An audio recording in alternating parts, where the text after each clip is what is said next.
Assalamualaikum warahmatullahi wabarakatuh. Alhamdulillahirabbil alamin. Selamat malam sahabat MSN Channel. Semoga senantiasa diberikan kesehatan dan berbahagia. Pada kesempatan hari ini kita akan membahas mengenai badan usaha milik pondok pesantren, khususnya di Madrasah As-Sunnah An-Nabawiyah Kota Blitar. Dan telah hadir di tengah-tengah kita Bapak Badrul Munir selaku Kepala Badan Usaha milik Pesantren Madrasah As-Sunnah An-Nabawiyah Kota Blitar. Selamat malam, Pak. Malam. Bagaimana kabarnya? Sehat ya? Alhamdulillahirabbil alamin. Baik. Sebelumnya kami sampaikan terima kasih Bapak sudah berkenan hadir menyempatkan waktunya untuk di podcast kita ini sebagai narasumber dan menyempatkan di tengah kesibukan Bapak yang sangat padat tersebut. Boleh tahu kesibukannya apa saja Pak akhir-akhir ini? Saking sibuknya kalau dihitung satu persatu akan sulit. Yang jelas karena tema kita malam hari ini kopi dan BUMP, ya seputar itulah.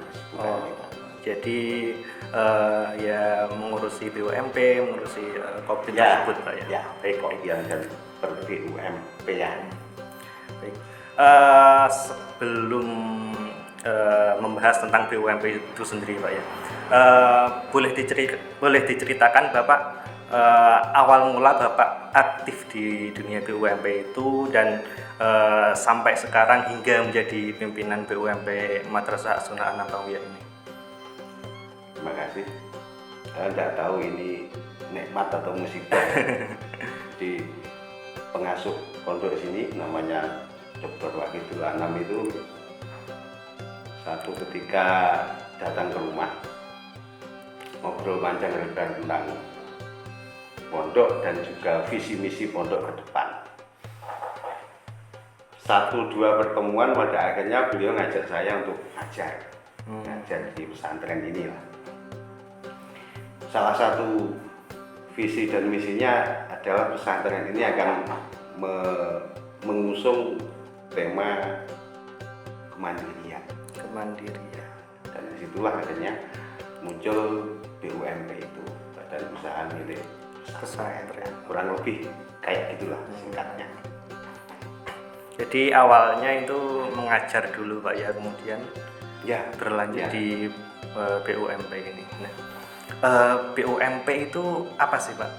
Bagi orang yang awam seperti saya, menurut saya BUMP itu ya sebuah usaha yang ada di dalam pondok pesantren.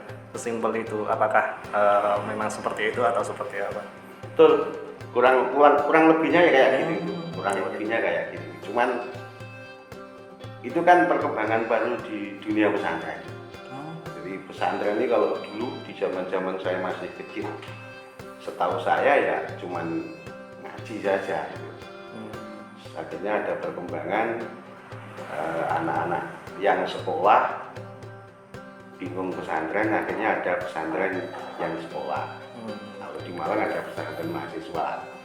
Nah perkembangan sekarang ternyata pesantren itu punya badan usaha milik pesantren BUMP. Bayangkan enak lah. Kalau negara itu punya BUMN, mungkin pesantren itu kurang lebih kayak gitulah, kurang lebihnya. Jadi BUMP itu merupakan terobosan baru Pak ya di dunia pesantren. Ya, terobosan baru. Dan itu dikenal ya mungkin medium tahun-tahun 2000-an. 2000 ke bawah itu belum ada. Yang ada mungkin ya kantin gitu ada kantin. Tapi kalau sampai ke level badan usaha saya belum pernah dengar. Selain BUMP, saya itu pernah mendengar istilah Kopontren Pak atau Koperasi Pondok Pesantren. Apakah itu juga merupakan seperti BUMP atau seperti apa? Kalau kita lihat kayak ini dua sisi mata uang. Jadi kalau badan usaha milik pesantren itu bergeraknya ke dalam. Bisa bergerak keluar pesantren, cuman legalitasnya yang dipertanyakan. Tapi kalau koperasi pesantren itu ya kayak koperasi pada umumnya di luar pesantren. Legalitasnya ada, badan usahanya ada. Bahkan untuk mengakses pendanaan lewat program-program pemerintah itu jauh lebih mudah karena ada itu legalitas yang diakui oleh negara. Kalau BUMP tidak sampai sejauh itu. Perbedaannya itu. Jadi yang membedakan legalitasnya itu. Ya, legalitasnya. Yang saya tahu Pak ya, di BUMP itu memang badan usaha, jadi merupakan sebuah badan usaha yang tentunya menciptakan produk atau jasa Pak ya. Dan di BUMP MSN atau pondok ini itu produknya apa Pak yang dikembangkan? Di awal seingat saya di tahun-tahun saya ketemu Pak Yai itu sekitar tahun berapa ya? 2019, 2020. Akhir 2019 beliau ketemu lagi terus ngajak kolaborasi untuk bahasa kerennya kolaborasi lah. Beliau punya tempat, butuh tempat untuk menemani melakukan aktivitas di dunia pesantren. Ya sudah, kita masuk gitu aja. Nah, kaitan dengan itu akhirnya kan perkembangannya badan usaha itu. Yang paling dekat dunia pesantren seingat saya itu yang memang kopi. Kalau nggak kopi ya rokok. Cuma di awal-awal dulu ada 7, ada kopi, ada santri-santri itu yang basicnya itu kan yang banyak dari Nganjuk. Ya di rumahnya itu sudah tertata bagus keluarganya masalah pembenian itu. Akhirnya kita coba pembenian, pembibitan kalau nggak salah. Ada lagi ikan tawar, ada lagi penerbitan buku, ada lagi koi. Saya lupa, kurang lebih ada 7 lah. Cuman perjalanannya, apalagi kemarin ada corona itu, yang eksis itu ya cuma 2 itu artinya penerbitan seperti buku ini. Tapi ini masih didominasi oleh Pak Yai, Dr. Wahidul Anam ya kalau penerbitan. Dan juga kopi. Itu masuk akal. Karena kalau taruhlah koi, kemarin itu koi itu kalau di masa turun harga, maka mau tidak mau tetap pakan itu harus diberikan. Sementara ketika kopi itu turun harga, kita diamkan, itu masih mampu untuk bertahan karena expirednya lumayan lama. Apalagi buku ya, buku kalau sudah dicetak bagus kayak gini, jual nggak masalah, nggak ada berasinya. Itu kurang lebihnya ya. Jadi dari sekian banyak itu yang sudah berjalan itu kopi dan penerbitan Pak. Koi juga jalan. Koi sebelumnya juga. Ya, cuman karena situasinya dan itu dirasakan oleh para pelaku dunia koi selama corona itu ya berat. Karena corona itu kan yang dipikirkan kan urusan pokok lah, makanan pokok, kesehatan. Jadi dunia yang sekunder kayak kopi itu mungkin nggak begitu diperhatikan. Akhirnya permintaan turun, ya sudah selesai. Nggak jalan. Kita bahas 2 tadi Pak ya, mengenai buku dan kopi. Kalau buku kan memang dari Pak Yai sendiri Dr. Wahidul Anam sendiri. Kalau kopinya memang teman-teman sendiri ya, dari Bapak sendiri ya mungkin. Apakah ada pengalaman Pak mengenai kopi jenengan sebelum terjun di BUMP Pondok ini? Sangat pengalaman. Cuman mengubah mindset aja. Kalau dulu dari pengonsumsi kopi menjadi produsen kopi. Mindsetnya tinggal ubah itu. Ya pengalaman ya, sejak mungkin kita seneng kopi itu sejak kuliah lah, tahun sekitar berapa ya, 1996 itu sudah kenal kopi merek pabrik dan lain sebagainya itu. Tapi itu sebagai konsumen. Nah, saat sekarang ketika kita tahu ternyata di sekitar kita banyak pemain kopi, apakah petani atau apakah pelaku dunia usaha kopi, mindsetnya tinggal ubah dari konsumen ke produsen. Kalau urusan pengalaman cuman itu, milik punya kita cuman dari konsumen ke produsen gitu. Mengenai usaha tentunya yang diharapkan adalah keuntungan, Pak ya. Kalau kita berbicara kopi, potensinya di Blitar sendiri itu seperti apa, Pak? Di Blitar sendiri. Yang jelas ada beberapa hal. Satu, kopi di Blitar itu ternyata ketika kita bergaul di awal-awal dulu sama dokter waktu itu Anam itu mau ngerintis kopi itu, kita memang belajar ke sana kemari. Salah satunya kita dipertemukan dengan beberapa pelaku dunia kopi yang sudah mapan. Kayak yang pemilik warung kopi atau kafe-kafe di Blitar itu ada Daf Kopi, ada kalau yang di Doko itu ada komunitas petani lestari atau apa kalau nggak salah, itu juga kopi. Tani sekaligus pembuat kopi. Ada lagi yang di Selorjo. Ya. Belum lagi penjual-penjual kopi yang di tingkat warung-warung yang diminati banyak orang itu kan banyak di sini. Jadi peluangnya juga besar. Apalagi tradisi kita di pesantren kan tidak jauh dari kopi. Ya, benar. Kalau nggak kopi, rokok. Kalau nggak rokok ya berkat. Tiga komunitas ya, itu. Benar. Ngomong ke kopi kok gak kopi ini piye cerita ya. Kopi dulu. Ini ndak afdol ini. Ngomong ke kopi kok gak enak kopi ini.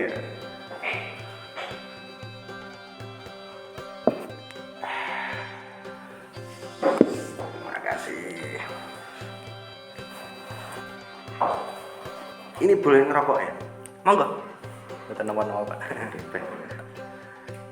Kalau ngomong nih kopi, terus kopinya datang ndak ngerokok, kurang lengkap, Pak ya. Ada bahasa Jawa padanan untuk istilah itu. Cuman kalau mau diomongkan ndak enak-enak. Diomongkan di lain waktu aja. Ya.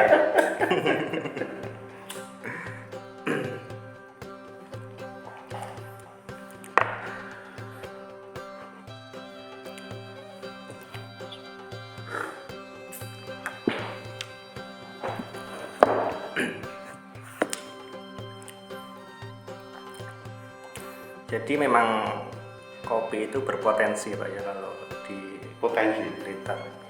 Baik. Kalau sampai menjadi produk unggulan, apakah bisa, Pak ya, kopi itu? Sangat bisa, karena itu kan apa ya, istilah orang Jawa itu kalau sudah usaha jalan itu tinggal nunggu selah. Selah itu ya sangat lah. Istilah sangat itu. Atau istilah sekarang yang keren itu tinggal nunggu momentum. Iya benar. Jadi, nunggu waktu. Tapi ingat kita harus berproses dulu. Iya. Berproses. Dan saya punya teman yang punya filosofi bagus tentang dunia usaha. Ada teman saya yang bergerak di dunia koi, namanya lupa saya itu. Itu kan punya filosofi. Setiap usaha apapun asal dipersiapkan dengan baik maka hasilnya akan maksimal. Mas Narajula Koi namanya. Beliau bergerak dari nol. Saya tahu sendiri. Sejak keluar di Aliyah sampai sekarang itu besar. Dan itu lumayan bagus pelajaran buat saya. Yang penting kita berani berproses, bertahap, istiqomah. Saya yakin tinggal tunggu momentum jalan besar. Jadi tinggal prosesnya itu itu aja, Pak ya. Ya. Proses dan istiqomah. Betul. Sangat berpotensi. BUMP Pondok ini bergerak di bidang produsen kopi, Pak ya. Betul. Nah, kalau kita melihat produsen pastinya membutuhkan bahan baku, Pak. Betul. Nah, kalau pemetaan di Blitar sendiri, penghasil kopinya itu apa? Banyak, Pak. Penghasil kopi setahu saya ya banyak. Lereng-lereng Gunung Kelud itu mulai yang sisi barat sampai hampir Malang itu memang banyak petani kopi. Kita lihat aja di ini, di apa itu, di utara sini, di mana itu?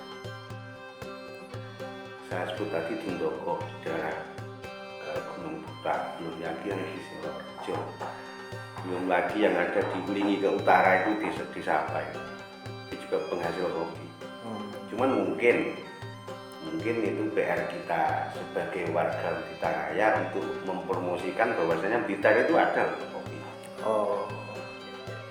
Nah, ada kopi, terus kalau kita mau bisa ngemas dan juga bisa mempromosikan bahwasanya kopi Blitar, kenapa tidak? Baru-baru ini kan Dinas Koperasi Kota Blitar pun Pemkot melalui Dinas Koperasi kan berusaha kerjasama dengan koperasi kita untuk menciptakan terobosan kopi. Mungkin sekarang masih diurus lah secara teknisnya legalitasnya. Kopi yang menyangkut nama Blitar. Jadi mungkin ke depan itu akan sangat membantu perkembangan perkopian. Khususnya di pondok ya. Kalau nanti umumnya sampai se-Blitar Raya ya alhamdulillah. Jadi mudah, Pak ya, untuk mendapatkan bahan bakunya itu sendiri. Selama ini mudah, selama kita jalani mulai 2009 akhir 2020 sampai sekarang itu kita bahan bakunya.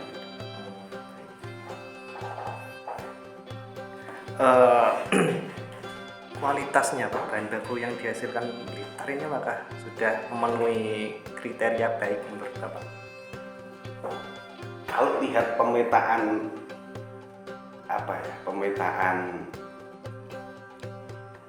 kualitas tanah, ya, saya pikir bagus. Kenapa? Kita kan bisa melihat Blitar itu satu daerah yang taruhlah di lereng Gunung Kelud. Ya. Yang sering kalau ada erupsi berarti kan ada itu penyubur tanah, zat-zat dari zat-zatnya itu kan saya nggak tahu lah, bukan jurusan saya, harus disebut A, B, C, D, F, G itu namanya apa, tapi yang jelas setahu saya memang tingkat kesuburannya bagus, apalagi di daerah lereng-lereng itu, daerah Gambarannya ke timur itu kan bagus. Kopi apa itu ya? Kopinya yang di sini tuh. Karanganyar, terus belum lagi nanti di Ndoko, belum lagi nanti di Sidoarjo, belum lagi yang ke Wlingi ke utara itu di daerah mana itu kan bagus-bagus itu. Itu membuktikan kalau tanah di Blitar paling cocok. Oh iya. Bahkan dulu ketika saya kecil itu kopi yang cuma tumbuh di depan rumah di halaman itu bagus kualitasnya. Tanpa dikasih pupuk model sekarang, mungkin kualitasnya dulu masih lumayan bagus lah tanahnya. Dan sekarang juga belum banyak berubah. Menurut saya, entah menurut ahli pertanahan saya juga nggak tahu. Kalau menurut saya itu, toh rasa kopinya ya masih sama rasa kopinya itu. Kecuali kopi kalau kita konsumsi di hari tanggal tua terus banyak utang, itu nggak enak. Tapi kalau ini ngomongin standar, kita pagi hari situasi stabil, kita ngopi dari zaman kecil saya sampai sekarang kok rasanya enak. Jadi memang kualitas tanahnya itu baik, Pak ya, di Blitar sendiri. Menurut saya, Pak. Sehingga memunculkan kopi-kopi yang berkualitas juga. Betul. Dan lagi ini ya sebelum ada beberapa petani kopi dan juga pelaku dunia kopi itu memang pengen membuat ini apa, nama kopi Blitar itu naik gitu. Punyalah mungkin kayak kopi Gambir, kayak Lampung, kayak apa itu Gayo, Toraja itu. Kenapa Blitar enggak? Karena memang kita tahu ketika kita survei, ketika kita belajar kepada pelaku-pelaku kopi itu ya memang ada, kebunnya ada, pengolahnya ada, tenaga ahlinya juga ada. Artinya kan tinggal nunggu momentum aja, ini nanti bisa meledak kayak nunggu emas gitu kan. Waduh, bisa kemana-mana ya. Kalau filosofinya Gunung Kelut ya, Iya, Pak. meskipun kecil meledak tapi kan sampai Jogja Bali kan repot juga ya. Masuk. Makanya itu kalau dilihat sekarang banyak kegiatan perkopian di Blitar ya, tinggal tunggu momentumnya saja. Tunggu momentum. Apalagi kota Blitar itu menjadi salah satu tujuan wisata karena keberadaan makam Bung Karno. Itu sangat membantu. Jadi kalau bikin produk, bikin kopi, karena salah satu tujuan wisata kota Blitar itu ya Bung Karno, ya tinggal sandingkan saja dengan nama beliau. Iya. Ngalap berkah nama beliau. Iya. Itu mungkin satu trik jalan cepat untuk menuju momentum. Potensi ada, tinggal memanfaatkan, tinggal mengolahnya saja. Iya, betul. Selama ini sudah berjalan berapa tahun, Pak?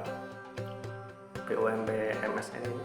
Kalau kita lihat dari proses belajar dari nolnya ya, itu kan 2019 akhir 2020 lah. Jadi 20, 21, 22, 3 tahun. 3 tahun. Jadi kalau standarnya orang di pesantren itu kan ada tirakat itu 7 hari, ada yang 40 hari, Iya. ada yang setahun, ada yang 3 tahun. Nah, mungkin kita ngambil yang 3 tahun. Kita kemungkinan ini tinggal nunggu waktu sedikit gitu. Hasil gitu ya. Amin. Doanya aja. Amin. Karena kita sudah tirakat 3 Iya, tahun. benar. Apalagi puncak tirakat itu ya corona itu. Wah. Dimana semua sudah siap, tim produksi siap, tim pemasaran siap, bahkan alat itu siap. Tiba-tiba Al-Mukarram corona datang. Ya kita ya harus hormat, ada Al-Mukarram. Al-Mukarram sekaligus Al-Mukhalil itu ya corona itu ya. Karena kita menghormati beliau. Akhirnya ya oke lah 2 tahun kita menambah. Kalau beliau sekarang sudah nyaman di tempatnya ya kita bergerak lagi di dunia kopi. Terakhir, Pak ya. Oke. Pesan-pesan jenengan untuk pelaku-pelaku BUMP Pondok Pesantren. Waduh, kalau pesan ke yang lain saya enggak.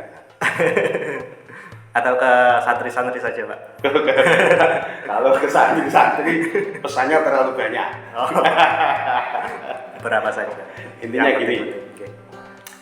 Karena kita mengambil nama dari Pak Ya itu namanya kan Operasi Produsen Pondok Pesantren Madrasah Sunnah An-Nabawiyah Santri Makmur Madrid.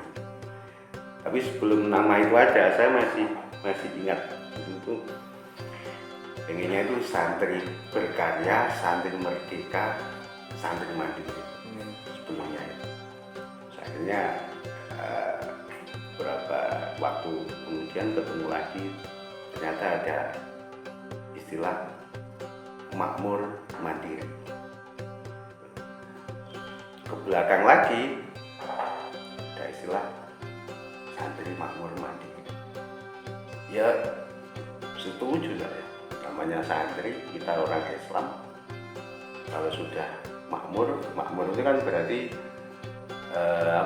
sejahtera ya. Ya. Jadi Robbana atina fid dunya hasanahnya kan ketemu. Tinggal wa fil akhirati hasanah kan masing-masing. Di samping itu kalau sudah menjadi orang Islam sejahtera, mandiri, wes. Jadi saya bayangkan itu kenapa orang harus mandiri gitu. mandiri itu belajar mati kalau menurut saya lagi ya. Karena apa? Orang mati itu masuk liang kubur kan ketika ditanya malaikat mungkar nakir itu ya, itu kan ya sendirian. Ketika bertanggung jawab kepada Allah juga sendirian. Jadi ketika ngurus operasi ini, bayangan saya ya kalau istilah kerennya ya belajar mati. Keren mau mencekam gitu. Kira-kira keren. Karena kita harus mandiri ya. Memang pada akhirnya kalau tua ya mandiri. Ya nggak mungkin saya tua sama belum saya paksa ya ikut saya tua. Nggak mungkin lah. Nggak tua saya mandiri nanti ke liang lahat juga sendiri, ditanya malaikat sendiri, bertanggung jawabannya juga sendiri. Jadi mandiri itu ya harus belajarnya mulai sekarang. Itu.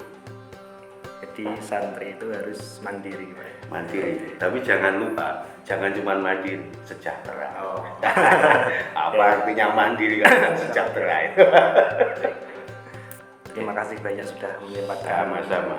waktunya. Baik, demikian tadi pemaparan dan diskusi mengenai badan usaha milik pesantren dengan narasumber Bapak Badrul Munir. Semoga dapat menambah wawasan serta pengetahuan kita terkait BUMP Pondok Pesantren. Terima kasih. Akhir kata, wassalamualaikum warahmatullahi wabarakatuh. Waalaikumsalam warahmatullahi wabarakatuh.